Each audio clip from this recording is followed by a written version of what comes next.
Well, all summer we've been preaching out of, and some of us reading together, the work of Forrest Church in his book, Lifecraft. Forrest was a Unitarian minister in New York City who told me once that to write a book he would get up at 2 a.m., write until 9 a.m. when his staff came in to work in the church all day, go home, have dinner, and go to bed and do it all over again. I thought, wow, that schedule is something. I wasn't sure how he had enough time for life or craft or even his family. But apparently he got enough life in those exhausting hours to write a book. And we talked this Wednesday at our book study about what is this book about? And I said to the group, I think it's about the question, what gives life meaning? To answer that question this summer, we have preached about storylines and wrestling with God and spiritual practice and self-understanding and embracing mystery and a whole host of other spiritual topics. The question remains at the grounding of not only the book but our form of faith, what gives life meaning? We ask this question, I think, every Sunday of the year. This is a meaning-making faith where you are responsible to get to work on the question every time you walk onto the campus or tell someone that you have been to a Unitarian church. The next 2 Sundays, by the way, as I said, will be about Unitarianism and Universalism so that you can think about where we came from. But it will all boil down to the question, what gives your life meaning? And part of Forrest's answer is a list of experiences he gives in his final chapter. It goes like this. He says, what gives my life meaning is kindness and forgiveness, generosity and love given and received. I bet you never heard those topics in church before. In some ways, the church and all spiritual life has pointed to these nurturing human hopes for thousands of years, all the while combating against urges to do violence, to commit acts of greed or self-centeredness, all while trying to lift a lens on life high enough to have us acknowledge that we are not alone, that we are not the center of the universe, and we are also enough. So Forrest adds these 3 words to his list of what gives him meaning. He calls them the 3 E's, which Beth read to us: enthusiasm, ecstasy, and empathy. When I read that, I thought, those are interesting words to put on a list of what gives us meaning. I could add a number of them. I could have the 3 C's, challenge and compromise and compassion, or the 3 H's, hope and happiness and heredity, or heresy maybe, or the 3 W's, wonder and wanderlust, and I couldn't come up with the last one, so I just wrote down wasabi, which, if eaten right, can give you a spiritual experience. But I like Forrest's 3 E's. They are active, they demand our attention, and they point beyond ourselves. Enthusiasm starts with the spirit churning in us, the passions, and ends in his model, unifying each of us to one another and to God. Ecstasy, who doesn't like ecstasy? Just raise your hand. Losing ourselves in the enthusiasms, we see ourselves more clearly in ecstatic moments. Moments where we connect with something larger or more all-embracing. Those moments that we spoke of Wednesday when we sit in a congregation and feel the body together, or in a concert, or on a mountaintop, looking up at the stars. And empathy, when we feel another's pain or joy, we have spoken often on empathy. All three of these things move us beyond ourselves or our own self-interest. There's something more at work in each of these. Forrest wants us to connect with ourselves and with each other and with God. He is using a framework written down by Paul Tillich, the theologian who wrote of a different kind of Trinity, the Trinity of deepening oneself, one's connection to others, and connection to the beyond. And I respect Forrest's 3 E's. But I thought there's more. There's more that gives us meaning, and I thought, what gives my life meaning? One thing is the pursuit of something very simple, which is happiness. On the face value, happiness is a weak notion. It starts with that sentence that someone will say to you, be happy that X, Y, or Z, or the singing of that annoying song, Don't Worry, Be Happy. My hair stands on end when I hear that song, and that's no easy task given that my hair wants to fall out. Happiness, though, is the pursuit we all make probably every day, every moment, every meal, every encounter. We don't go to a friend's house to become miserable unless we are already miserable and want to share that with them. We don't sit down to eat a lousy meal or that'll make us sick. We sit down to eat something that will nourish us, but also make us happy. So what makes happiness? I read a study recently by the Harvard University, which studied 724 men over a 75-year period. It is one of the longest studies of a group of people in our country. They chose these 724 men from Harvard students and from South Boston. If you don't know Boston, back in the 30s, South Boston were the home of Irish immigrants, tenement buildings. It was Southie. It was poor even up until a few years ago. 60 of the original 724 are still alive. The study now looks at those 60 and their 2,000 children of these original men. These Harvard students were finishing their degrees during World War II. The study interviewed them and gave them medical exams and studied their families and watched what happened to them. The men from Harvard and the men from South Boston became factory workers and lawyers, mailmen, and one of them became a president of the United States. They were alcoholics and they were schizophrenics and they were people who climbed to the top of the social ladder. The director of the program, Robert Waldinger, who heads up the study now, said many of the inner city Boston men asked us every year when they came with their questionnaires, why do you want to keep studying me? My life isn't that interesting.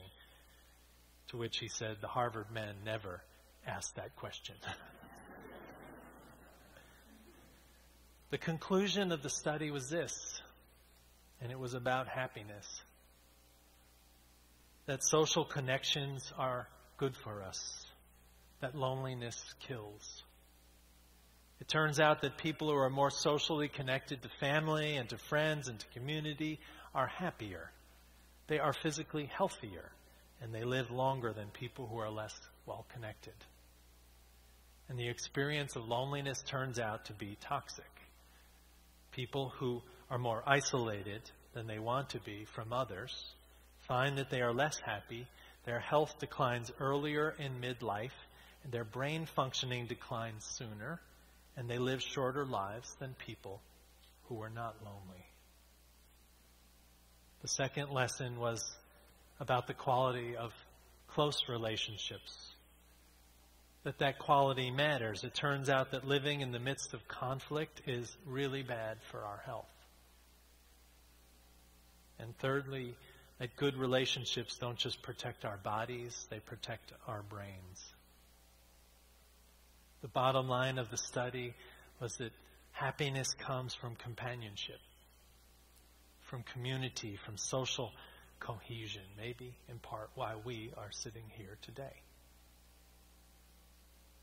And it led me to some research that I've been looking at for the last couple years, which is similar, done by Dan Buettner, called the Blue Zones work.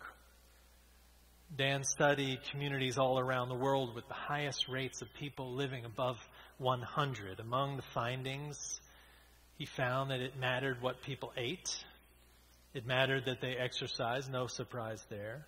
He came to the similar conclusion as the Harvard study, that cohesion, and he added, spiritual life leads to happiness. The Blue Zones have a number of tests you can take online, and they have a happiness test, which I took this week. I got a B+.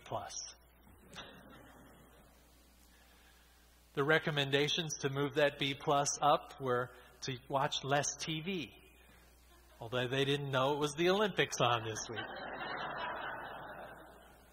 To pay down debt, to spend more on experiences than objects, to hang out with people who are happier.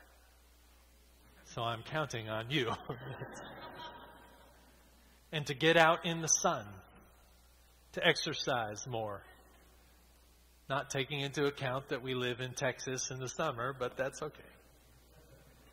It all boiled down to friendships, to utilizing friendships, to finding things to do that are meaningful, to grounding ourselves so that the ups and downs of daily life don't knock us in the water. I would argue that what's going on in our country and in our world today, violence, violent rhetoric, images on our televisions that challenge our integrity, all challenge us dearly in the pursuit of happiness because they do a certain thing. They make us feel isolated. They make us feel destabilized. They make us feel violent. They make us feel as if our communities are coming apart. Talking with my 12-year-old, I notice that he has fear in every new place we go. Is someone going to make a shooting here? A bomb might go off here. I have to remind my children every time we enter a new place that, one, lightning doesn't strike in the same place often, and two, that even those events that we know so much about are isolated to areas where thousands of other places are not having those events, but harder to imagine for a 12-year-old. And so his pursuit of happiness is challenged by what we see in the world. His pursuit of happiness is challenged by a consumerist society that tells him he's more happy by what he has. Whereas I believe the most important spiritual lesson on happiness is that happiness isn't about having what you want, but having or wanting what you have, rather. I thought a lot about this pursuit of happiness, the challenges to our world, the struggles that we see this week watching the Olympics. Finding myself tearing up, watching how tears of happiness point to something deeper, not only within the athletes, but within me. You see, one thing I know is that we make meaning when we pay attention to life. And most of the time we go through life on cruise control, but one way to pay attention to life is to pay attention to the unexpected tears. Now, I've watched the Olympics all my life. It has always been something important to me.